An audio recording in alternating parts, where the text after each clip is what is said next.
So this is my very first PSA unboxing or PSA reveal video. I've sent in cards to PSA before. It's been a while. This is 103 cards, and it is all from my favorite set as a kid. It is from the 1990 Topps baseball base set. Not Tiffany, not traded, just straight up 1990 Topps. This is a coaster my friend made. Classic Quartiles. Find them on Etsy. So this submission, this is not a blind reveal because I have seen the grades. This is not exactly the video I was hoping to make. I have, over the last few years, been buying these cards by the case. And I have been going through these cards pack by pack, box by box, case by case. And I have a magnification light. And I have about 5 steps that I take each of these cards through. I look at each card about 5 times. And I end up ultimately setting them into 4 different piles. And the biggest pile obviously is cards that do not meet PSA's standards for a 10, because I love this set, and I only wanted to submit cards that would get a 10 because, well, for one, if I ever had to sell them, which was not the immediate plan, but if I ever had to sell them, I would at least get my money back if they were 10s. Now, if they're 9s, if any of you know the 1990 Topps set, PSA 9s on 95% of these cards, you're going to be paying more to get the card graded than you are going to get back if you sell a PSA 9. So with that said, the four stacks that I put these in are do not meet PSA standards, as I said, which I have PSA's published standards for what a 10 is on my desk that I reference. My next pile is cards that do not meet the published standards but are very close. And they are cards that, you know, if you got a lenient grader, they would get a 10. And they are cards that are in better condition than some of the PSA 10s I have in my PC. I'll just say that. The next pile that I have are cards that meet PSA's standards for a 10, and any fair grader grading strictly according to the standards would give those cards a 10. But I don't submit those because they're not perfect cards. They all have some small flaws, but again, they meet PSA standards for a 10. Whether that's, whether it's a centering issue or whatever. This, I measured this, Gary Sheffield, and most people would look at that and say, oh man, that's off center. Well, it is. But I measured it, and that's 60-40. So if this were a perfect condition card other than the centering, PSA says they would give this a 10. I don't think any collector would look at this card right off the bat, minus all the other flaws, but just centering wise, and say that's a 10. So if I had a perfect card, but if it was 60-40 like this, I would put it in. I mean, it would have to be perfect everywhere else. Surface, edges, corners, everything. And if this was the only issue, I might put it in that pile where it qualifies for a 10, but I would not submit it. My next pile are cards that, I apologize, I keep hitting this arm. This is new to me. The last pile that I put these cards in are cards that not only meet but exceed PSA standards for a 10. They are exceptional cards. Now they're not qualifiers for like a BGS Black Label, but they exceed PSA standards every day of the week. And that pile are the only cards that I submit to PSA in this submission. Now, with that said, if you have ever ripped 1990 Topps baseball, you know that it is rare to get a card that meets and exceeds PSA standards for a 10. So I had entire boxes over the last few years. I've had entire boxes that I have gone through where not a single card in my, according to my standards, what would qualify for me to submit. Entire boxes. So it is rare to get a card that I'm going to just keep them off to the side here. So it's rare to get a card that exceeds a 10. So I will just say right up front here, I submitted all of these. They were all in near perfect condition. And again, I assessed these 5 times each by the time they got to the point where I was willing to sleeve them and submit them. And there were a couple of occasions, and again, if you know these cards, they are extremely, extremely susceptible to chipping on the edges and extremely fragile. I mean, the height of the junk wax era, just no quality control. They're garbage, right? But I love this set. I love this set, and I love PSA. I love when cards are put in a PSA slab. I prefer PSA over all the other grading companies in terms of having a card in a PSA slab.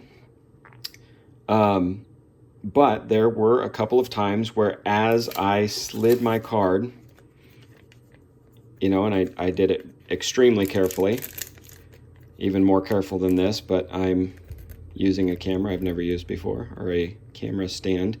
But there were times where as my card went in like this, even though I was doing it very carefully, as it comes over the edge of that penny sleeve, the edge of these cards is so fragile that I had times where just the tiniest little piece of paint would nick off. And I mean, not this, I mean, this is just an example card, but tiniest little chip would come off and I would discard it, and it would ruin my afternoon anytime it happened. But that's how susceptible these are to chipping. So I will just say up front, I did see my grades. I will reveal them here. Extremely disappointed is an understatement. And it's not because PSA gave these cards grades they didn't deserve. It's because, having looked at the images as they were taken in, you know, they take pictures of all the cards as soon as they come in, and then they take images of the cards afterwards.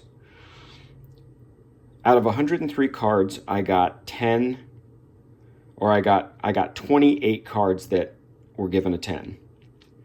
I got a whole bunch of 9s. I got some 8s.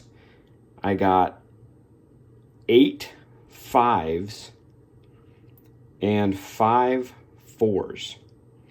And when I looked at the images, now granted, this is a Nolan Ryan PSA 10. When I looked at the images, the people handling the cards, taking them in and out of the sleeves, had damaged them severely. There was chipping on the corners. There were dented corners on some.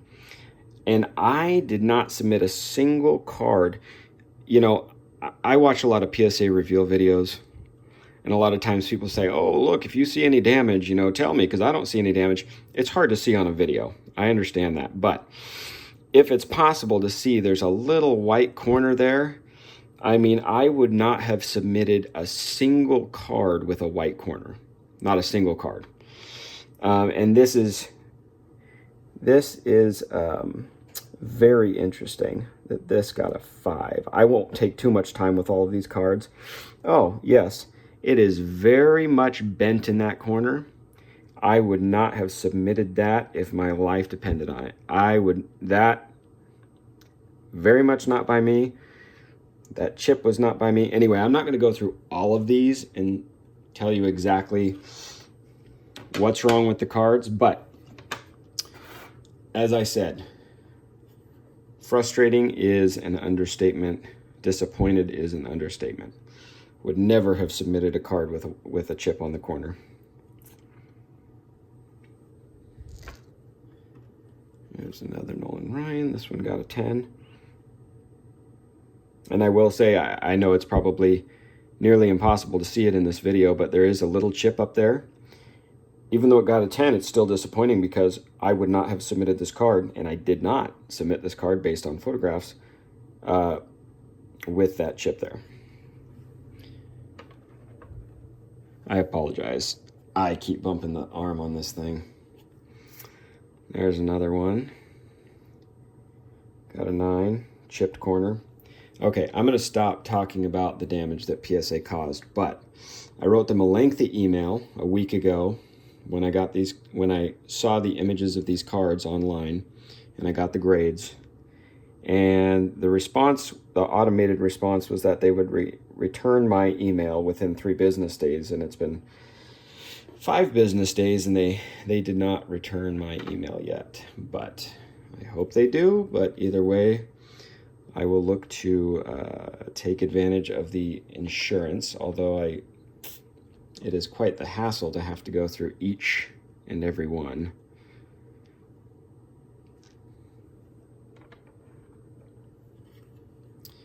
Cal Ripken Jr. There were a couple of these cards, so I wanted the majority of these cards for my PC. I was really hoping to make, depending on how this turned out, this return turned out, I was hoping, it's a nice 10, I was hoping to someday, and again, I've been working on this project for 3 years now, but I was hoping to someday create a 792 card set of all PSA 10s. That was a pipe dream, and I know it would cost a lot of money to do. But I thought, well, I'll start with 103 and see how it goes. And unless PSA does something drastic to change, to ensure that they will handle the cards with the care they deserve. I mean, the chipping on this stuff is just terrible. And I didn't submit a single one of these cards with chipping or dents. I mean, I have spent, to get that 103 cards, I have spent hundreds of hours ripping packs, pack after pack, like I said, box after box, case after case. But a lot of these cards, I shouldn't say a lot, some of these cards, like the Thomas, like the Ryans, some of them I already have in a PSA 10, but those cards I knew that had I been given a 10, they would be worth,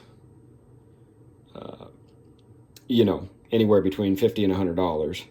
And so I submitted them anyway, even if it would cause me to have a duplicate, because I thought, well, I could take that card and turn that into 2 other cards.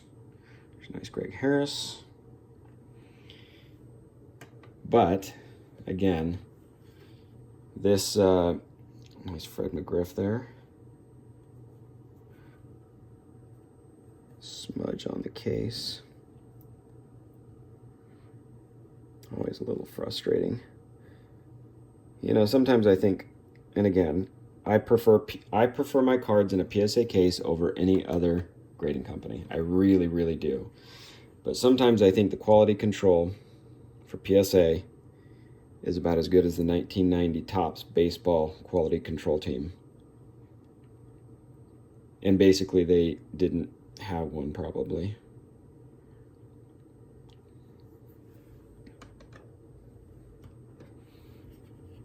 Meg Marshall. So this, another smudge on the case there, but so this submission in total cost me over $2,000 to submit all these, which of course is not ideal, but as I said, had these cards been given the grades they deserved, and I had to sell them, I probably would have broken even. Or, you know, close. You know, you can see, I think, in the light, the bend on this corner. I mean, it's just, I know I said I wasn't going to keep talking about the damage that PSA caused, but the fact that they take images of the cards before they take them out of the cases now, I can say it with a lot more confidence that they caused a lot of damage, because in the 2.5 months I waited for these cards to return, I looked at those pictures probably way too much. I mean, I looked at card after card, and I looked at how they looked, and it's, you know, there's photographic proof that they just mishandled these, and to be given 5s and 4s, you'll see 4s coming up. I mean, this card, okay, there's that little stain. Those are some of the cards. If they had a tiny little stain and everything else was right on the card, I would submit them, because I have seen plenty of 90 tops PSA 10s with a tiny little stain on them. A lot of the cards out of this set had stains on them. And that's not to say they should be given 10s with stains, but, you know, one little smudge here or there.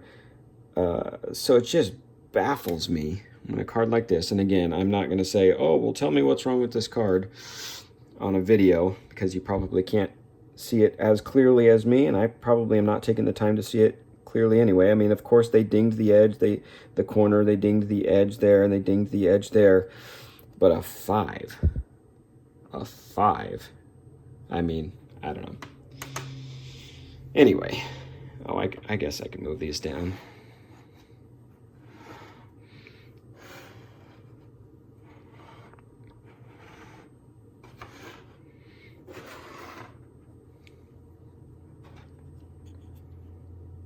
Alvin Davis got an 8. Jimmy Jones with a 9. Man, these... I'll stop. I don't enjoy watching videos where the person complains the whole time, and I realize that's what I'm doing, but I really do appreciate having a card slabbed up in a PSA slab. I prefer even more to have a card that hasn't been damaged by PSA that's in a PSA slab, but nonetheless, they are good looking whenever you put them in this slab. A 4. So interesting. And you know, on the back they say they allow 75-25 for centering. If I got a 75-25 on centering on the back, that would not go in my submit pile. This is probably about 65-35, maybe 60-40. And on the front, the most off center I would submit on the front, if everything else was right on the card, would be 55-45. That was the most off center I would submit a card if it was that off center on the front. Got it, Thomas. Of all the 74 or 75,000 cards that have been graded by PSA, this card has been graded, I believe, over 21,000 times.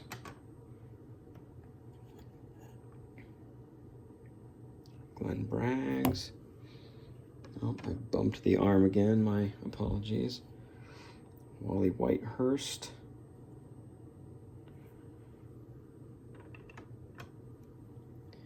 when I was a kid, and I apologize if these aren't centered in the shot here either. There's a trial by fire here. I feel like people are watching me as I'm doing this. As a kid, I would work for my dad in construction. I was probably not very helpful, but he would give me these little tasks, and me and my brother, and we would do them, and we would, make $20 or $30 in a day, and we would probably almost never see that money because we would go straight to the card shop and buy cards. And my set that I would always get was 1990 Topps. Partly because it was cheap, 792 cards in a set, or I would buy, packs, but 792 cards in a set, had all the players, I believe. And I would buy a few boxes of it. And that's back in the day when you could buy, oh man, they dented that so bad. I mean, they bent that corner is what I mean to say.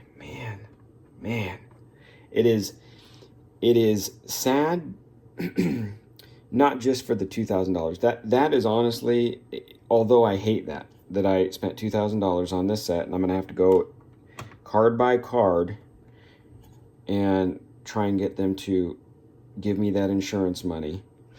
The saddest part is how much I love this set and how many hours I have spent accumulating these 103 cards to submit. I kid you not, I've spent hundreds of hours on this project. It's been a passion project. I have thought, again, pipe dream, but I have thought if I ever got a complete set someday of 10s, I could pass that along to my daughter. And, that dream is non-existent anymore because, if I just cannot submit more cards to a company that is this careless. I mean, I feel like they, okay, I'll stop. Like I said, it always bothers me when the person showing their cards complains the whole time, and that's exactly what I'm doing. So I will just show you the cards. Bobby Witt.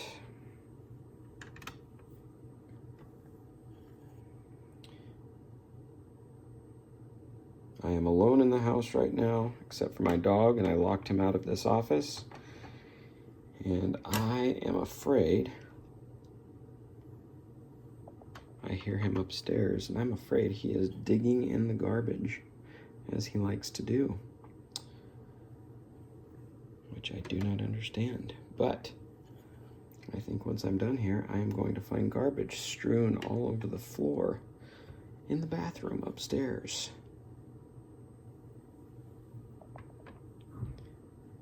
Yep, I hear him, that's for sure.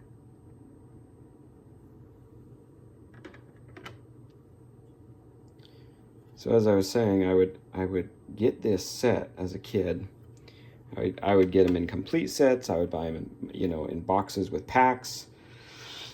Of course, just like everybody else, I would look for that Frank Thomas no name. Never found one. But obviously love the Griffey. All the other all-star players. As a kid, baseball was my main sport that I loved. Eventually, I fell more in love with basketball and kind of fell out of love with baseball to an extent. But not only did I search for that Frank Thomas no name because it was the error card to have, but Frank Thomas was my guy. He was my favorite player. And I say that also to say that we were family friends with this guy. So sorry, Ron. That was bad timing to say that.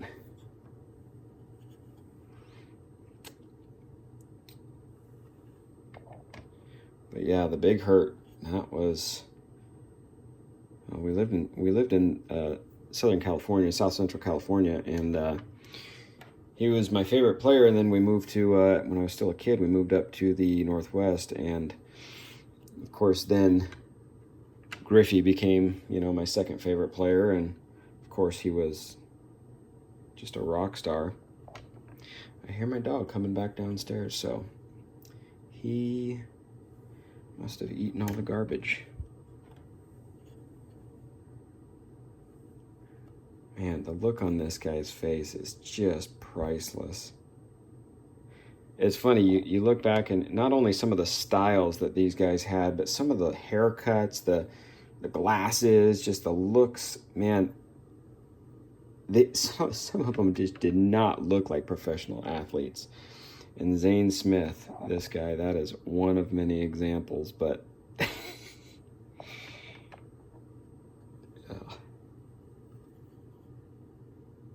5, great grade there. Sosa action. This card, I don't know. So Thomas has been graded. So I have to interrupt myself. I was very disappointed because this card is very difficult to get in a 10. I submitted 2 of these. This corner is bent. This corner is chipped. It looks like there's a chip on the edge there.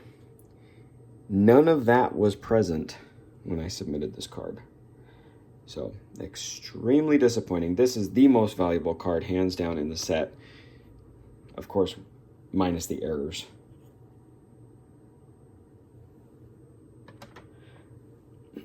But I believe the Sosa and the Griffey are the 2 cards that have been graded the most, other than the Thomas. Yeah, there's a chip there. So, I suspect what happens, and this is no excuse, not at all, but I suspect what happens in PSA is whenever they go through, this is my best guess, whenever they go through and verify what the card is, log it in the system, they take it out of the sleeve, mark it down, put it back in the sleeve, send it off to the next room for grading, where it waits for weeks. I am guessing, based on the fact that PSA is a large company owned by an even larger company in Collector Universe, that they likely have a specific amount of time. And again, I'm not excusing the graders or the handlers, but they probably have, 10 seconds, 15 seconds, 20 seconds per card to determine what it is, what set it is, and to move on to the next card, because they process millions and millions of cards annually. And I am guessing that they take very, very, very little care when they are busting through these cards. A 4.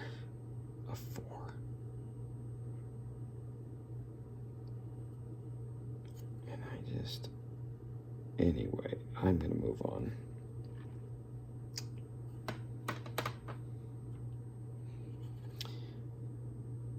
So I wouldn't even mind if these cards, I would mind, because people say PSA stands for please submit again, because everyone has issues with PSA, not just damage, but inconsistency, right? Please submit again. Yep, there would be no way on earth I would submit a card with a white corner like that, ever. So, what I was saying is that I wouldn't even be as sad if I got these grades back as 10s, 9s, 8s, 5s, and 4s if they hadn't damaged the card. If I could crack these cases open and potentially resubmit them to a more fair grader with no damage having been incurred on the card, that would just be so much better than the result that I have here. So this is probably difficult to see, but even this corner was, you know, some of these 10s, in looking at the images, even some of the 10s were scuffed up and damaged. So, Harold Baines.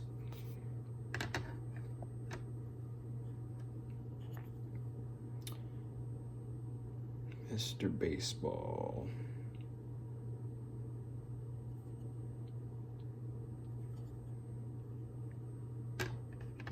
That card actually was the only one, this Don Mattingly was the only one of the 103.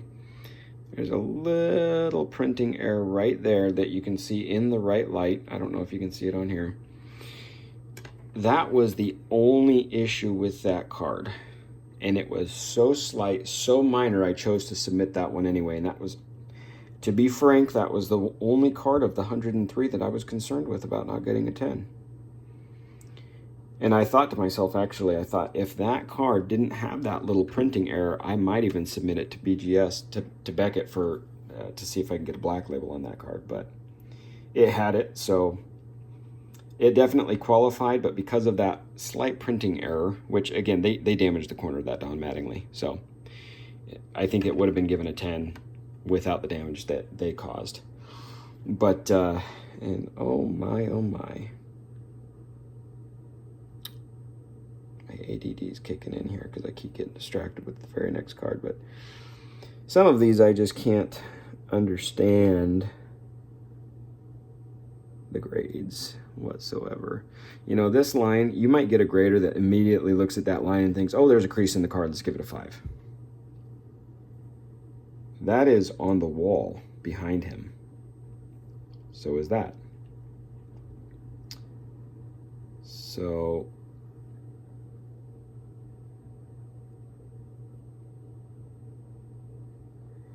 you know, as I look at this one now, I had seen this in the images, and this pattern, I believe, was the same pattern on other cards. So, you know, like the Griffey, he has the scar on his arm. That doesn't, every single one has a scar on his arm, so it doesn't prohibit them from giving 10s with that. I thought I had seen this same pattern in the background on other cards. So I thought if it was a consistent pattern, and it didn't extend beyond the borders here, and if it was the same on every card, I thought, well, that would still qualify because it's a consistent issue with every card. I could be wrong. Maybe, yeah, anyway. There's also damage to a corner on the upper right. Glenn Wilson. My nines are, my stack of 9s is too tall here. I'm gonna have to set these 9s over here. Rich Monteleone. I believe I'm saying that right. Good looking card.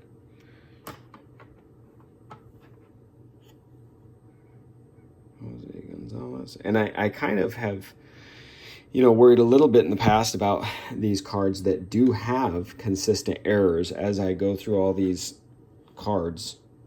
Again, many cases of cards. Some cards have the same error on every card, the same printing spot, what have you, just like the Griffey scar, right? So that's it. I have often wondered, considering there are well over 400 of these cards of this set that have never been given a 10 or have never been graded at all. So I've often wondered, how would they do that? How would they look at a card that they have no other reference for and see a printing error and not dock it for that if they have no other reference for that card, if that makes sense. But anyway, so I'm done here. I'll give a shout out to my buddy here. He makes these awesome coasters. They're very lightweight, very durable. He throws old cards in there, not just 90 tops, but he knows I love this set, and this is my card, this is my guy. Sorry, I use this a lot, so there's like cup sweat on here. Classic Court Tiles, find him on Instagram, buy his stuff on Etsy. awesome, awesome stuff. It's the actual card in here with resin poured over top of it and a 1990 Topps wrapper that he cuts and puts in the back. And he does different designs. I've got, this is a card, this is moving away from baseball. This is a card that I opened as a kid, as a teenager.